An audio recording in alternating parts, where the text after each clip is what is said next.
تو تاریخ دینی ہے نہیں دینی، اگلا بینچ کون سا ہوگا، یہ تمام چیزوں کو دیکھنا ہوتا ہے۔ بینچ اویلیبل ہو تو پھر تاریخ مل بھی جاتی ہے، لیکن بینچ اویلیبل نہ ہو تو پھر تاریخ دینا مشکل ہو جاتا ہے۔ لیکن چونکہ ہم نے ہر کام سے غلط چیزیں ہی نکالنی ہوتی ہیں، تو غلط چیزوں کے نکالنے کے لیے ہم خود بھی کبھی، بلکہ اکثر اوقات جو ہے وہ غلط ہو جاتے ہیں۔ ہم خود بھی کا مطلب یہ ہے کہ ہمارے میں سے ایسے لوگ ہیں۔ اب ناظرین دوسری خبر پہ آ جاتے ہیں۔ باجوہ صاحب جن سے متعلق خبر چل رہی ہے کہ جو 14 اگست کو آرمی کے سابق افسران کو، آرمی چیف صاحبان کو مدعو کیا گیا، موجودہ field marshal army chief general Asim Munir صاحب کی طرف سے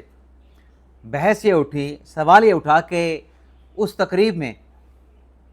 اشفاق پرویز کیانی صاحب تھے، سابق army chief,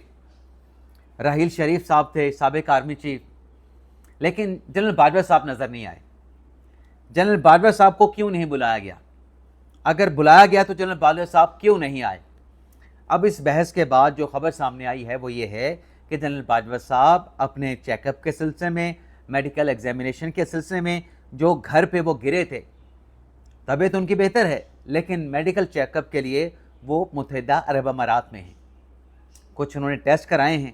medical check up ہوا ہے، رپورٹس آنی ہیں، ڈاکٹرز کے مطابق طبیعت ٹھیک ہے، پہلے سے بہتر ہے، لیکن پاکستان آنے کا جو فیصلہ ہے، جو رپورٹس آنی ہیں، ان کے رزلٹ کی بنیاد پہ کیا جائے گا۔ اب ناظرین آ جاتے ہیں جو نئی حکومت کے لیے انٹرویوز کے آغاز کا جو معاملہ ہے کہ یہ انٹرویوز کہاں پہ ہو رہے ہیں اور کیوں ہو رہے ہیں۔ ناظرین منیر فاروق صاحب کا آپ نے ولاگ سنا ہوگا، جس میں منیر فاروق صاحب نے جو باتیں کہیں کہ موجودہ جو اسٹیبلشمنٹ ہے وہ نواز شریف کی بڑی عزت کرتے ہیں، بلکہ منیر فاروق صاحب نے کہا کہ فیلڈ مارشل عاصم منیر صاحب کی آنکھوں میں، ان کی نظروں میں نواز شریف صاحب کا بڑا مقام ہے، بڑی عزت ہے، بڑی رسپیکٹ وہ ان کو دیتے ہیں۔ اور ساتھ میں منیر فاروق صاحب کا یہ بھی کہنا تھا کہ جو سہیل بڑائی صاحب نے ایک کالم لکھا تھا کہ اسٹیبلشمنٹ کو ایک ونڈر بوائے کی تلاش ہے، تو منیر فاروق صاحب نے لکھا کہ شہباز شریف صاحب ونڈر بوائے نہیں بلکہ سپر ونڈر بوائے ہیں، اور جو ون پیج پہ درار کی باتیں کر رہے ہیں، تو ون پیج نہ صرف اپنی جگہ پہ قائم ہے، بلکہ بات جو ہو رہی ہے وہ 2029 کے آگے کی ملک کی سیاسی معاشی استحکام پہ بات ہو رہی ہے۔ اور یہ بھی کہا گیا کہ موجودہ جو اسٹیبلشمنٹ ہے، کیونکہ ہم نے اوپر جنرل باجوہ صاحب کا ذکر کیا تھا، موجودہ اسٹیبلشمنٹ جنرل باجوہ سے انٹائرلی مختلف ہے۔ Field marshal Asim Munir, general army chief general Asim Munir صاحب جو ہیں وہ کانوں کے کچے نہیں ہیں، بلکہ ایک متوازن شخصیت ہیں۔ اگر جا کے کسی نے شکایت بھی لگائی ہے تو عاصم منیر صاحب نے اس بات کو وہیں پہ ختم کر دیا، آگے نہیں بڑھایا۔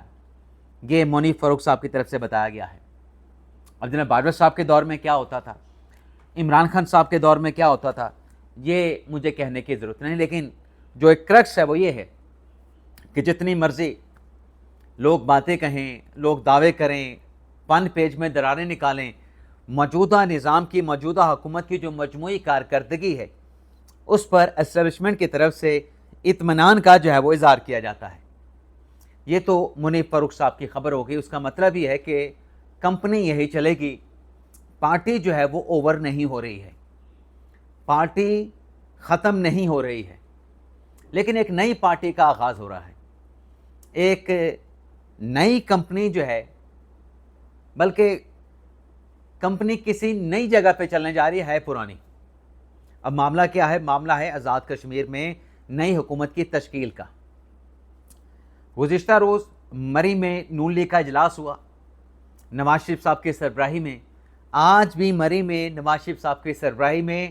نون لیگ کا اہم اجلاس ہوا ہے، اور اس اجلاس میں یہ نام تو فائنل کیے جا چکے ہیں کہ آزاد کشمیر کا وزیر اعظم کون ہوگا، آزاد کشمیر کا اسپیکر کون ہوگا۔ ان ناموں کے اناؤنسمنٹ جو ہے وہ نواز شریف صاحب خود کریں گے، شاید کل اس کی اناؤنسمنٹ بھی کر دی جائے۔ لیکن جو مخصوص نشستیں ہیں، ریزرو سیٹیں ہیں خواتین کی آزاد کشمیر میں، ان کے لیے 10 خواتین کے لیے آج مری میں باقاعدہ طور پہ انٹرویو ہوئے ہیں۔ نئی حکومت کی تشکیل سے پہلے نئی حکومت کی تشکیل کے سلسلے میں یہ انٹرویوز جو مخصوص نشستوں کے لیے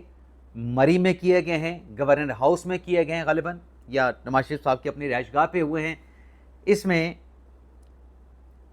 انٹرویو دینے والے تو نون لیگ کی خواتین تھی، لیکن یہ انٹرویو کیے ہیں نواز شریف صاحب نے اور مریم نواز صاحبہ نے. اور اس حکومت کی تشکیل کے دوران یا تشکیل دیتے ہوئے اس حکومت کے ناموں کو کہ کون کہاں پہ آئے گا، وزیر اعظم اسپیکر کون ہوگا، کابینہ میں کون ہوں گے، مخصوص نشستوں پہ کون آئے گا، نون لیگ کو اس بات کا مکمل طور پہ ادراک ہے کہ جو توقعات، جو امیدیں آزاد کشمیر کے عوام کی ہیں، یا جوائنٹ ایکشن کمیٹی نے جو کچھ اب تک کیا ہے، اس کے بعد جو نئی حکومت نون لیگ کی وہاں پہ بننے جا رہی ہے، اس کی ڈیلیوری جو ہے وہ کشمیری عوام کے امیدوں کے مطابق ہونی چاہیے، بلکہ اس سے بڑھ کے ہونی چاہیے. اب دیکھتے ہیں کل نواز شریف صاحب نے اناؤنسمنٹ کرنی ہے وزیر اعظم کے نام کی بھی، اسپیکر کی بھی، دیگر متعلقہ لوگوں کی بھی، اور خواتین کے مخصوص نشستوں کے نام بھی جو ہے انٹرویو کے بعد جو ہے وہ جلد سامنے آ جائیں گے. اب ناظرین آخری خبر جو آپ کے ساتھ ہم نے شیئر کرنا ہے وہ خبر ناظرین جو پاکستان تحریک انصاف کے ایم این اے نسیم علی شاہ صاحب نے جو بنوں میں خطاب کرتے ہوئے تقریر کرتے ہوئے کہا کہ جو قائد اعظم کا خواب تھا وہ ہماری قوم کے لیے عذاب بن گیا، ہمیں مزید خواب نہ دکھائے جائیں. اب ان کی اس تقریر پہ ہم نے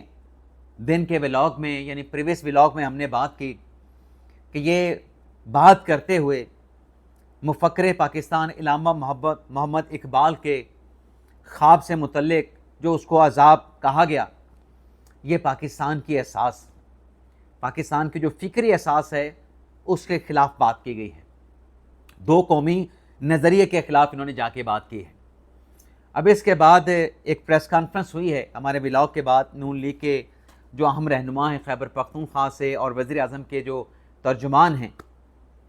اسپوکس پرسن معاون خصوصی ہیں جناب اختیار ولی صاحب، ان کی طرف سے اسی مدعے کے اوپر بات کی گئی جس میں کہا گیا کہ یہ کس قسم کی جماعت ہے. کبھی یہ عمران خان کا موازنہ بانی پاکستان قائد اعظم محمد علی جناح سے کرتے ہیں اور یہاں تک کہہ جاتے ہیں کہ عمران خان قائد اعظم سے بڑا لیڈر ہے. اختیار ولی صاحب نے کہا کہ کبھی یہ دو قومی نظریے کو نہیں مانتے اور کبھی یہ جو ہے مفکر پاکستان کے خواب سے متعلق اس قسم کی غلیظ گفتگو کرتے ہیں، گھٹیا گفتگو کرتے ہیں.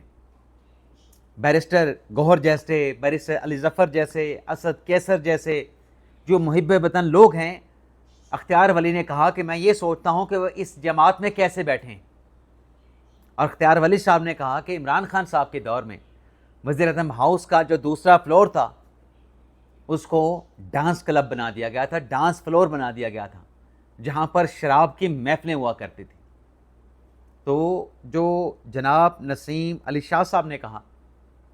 اس پر جو ہے وہ آج بڑی تگڑی اور دھواں دار قسم کی جو ہے اختیار ولی صاحب نے پریس کانفرنس کر کے انہیں خوب جو ہے وہ لتاڑا ہے. اجازت چاہتے ہیں ناظرین، اللہ حافظ.